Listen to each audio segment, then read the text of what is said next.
that people that look up in the sky when they pray, they should stop doing so. Otherwise, Allah would blind them, would take their eyesight away. Because looking up to the sky while you're praying is a major sin that may be punished by Allah Azza wa Jal, turning a person blind. In Islam, when you perform your prayer to Allah, you have to move your whole body to face the direction of the Kaaba, which is also called Allah's house.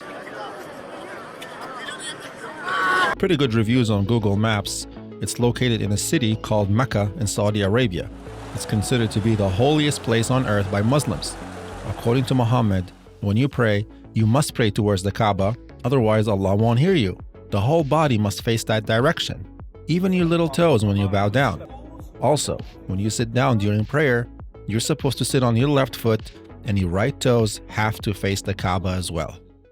Well, that looks painful. So as Muslims face the Kaaba during prayer, the question of where to fix their eyes can be a source of confusion. Muslims are advised not to fix their eyes towards the direction of the Kaaba or look upwards. They have to look down the whole time during the salah. They're not even supposed to close their eyes while they pray. Are we allowed to close our eyes while praying? Imam Ibn al-Qayyim said that this is the doing of some of the non-Muslims. That's not how it is. أن إغماض العينين في الصلاة تشبه باليهود. There we go. أن اليهود يغمضون عينهم في الصلاة. So no eyes closed during prayer. That's the doing of the Jews. And they're not supposed to look up either during prayer because Allah has promised to take away their eyesight and make them blind just for looking up during prayer.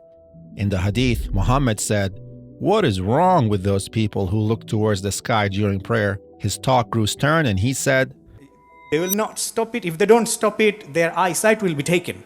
Thanks, boss. Don't look up while you pray or I will blind you, Allah says. This kind of threat is not new when it comes to the Muslim prayer, where Muhammad usually turns to scare tactics to force his followers to perform the salah. For example, if one oversleeps and misses the early morning prayer, then Satan himself will urinate in their ears. Now the question is why you're not supposed to look up during prayer. What's the big deal with looking towards the sky as you pray? And this is where most fatwas say that it is considered prideful to look up during prayer. But looking down is a sign of humility and brokenness before Allah. So when it's time for prayer, you stand up like this, looking down.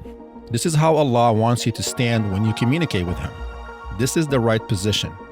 Don't ask about where to place your hands as you stand though, because that will take you down the rabbit hole.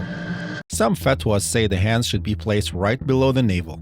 Some say that's wrong. The hands should be by the side, according to the school of Medina. Others insist don't do it. The hands should only be placed above the belly, and that's the only right way to do it. Above the navel to the chest. In Pakistan, some insist the hands should be placed on the elbows. Who knows, Allah might obliterate your prayer just because your hands were 3.5 inches below the navel. One thing for sure though, Allah hates it when you place your hands on your waist during prayer because that is the action of the Jews. Now this hadith and the weight of threat that it carries should make you stop and think. How can you have a viable, healthy relationship with someone who wants to harm you and inflict permanent physical damage in order to correct you? How can you love someone or trust someone who wants to blind you because you look up when you try to communicate with him and he will allow urine to fill your ears while you sleep because you don't pray in the early morning? Allah wants to blind people. In the Quran and the Hadith, Allah never miraculously opens the eyes of the blind. As for Muhammad, he never did either. Muhammad is even worse. فقد قطعت أيديهم وأرجلهم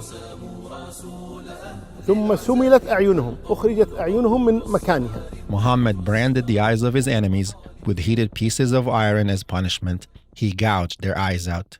In the Bible, it's the exact opposite of what we read in the Quran and the Hadith.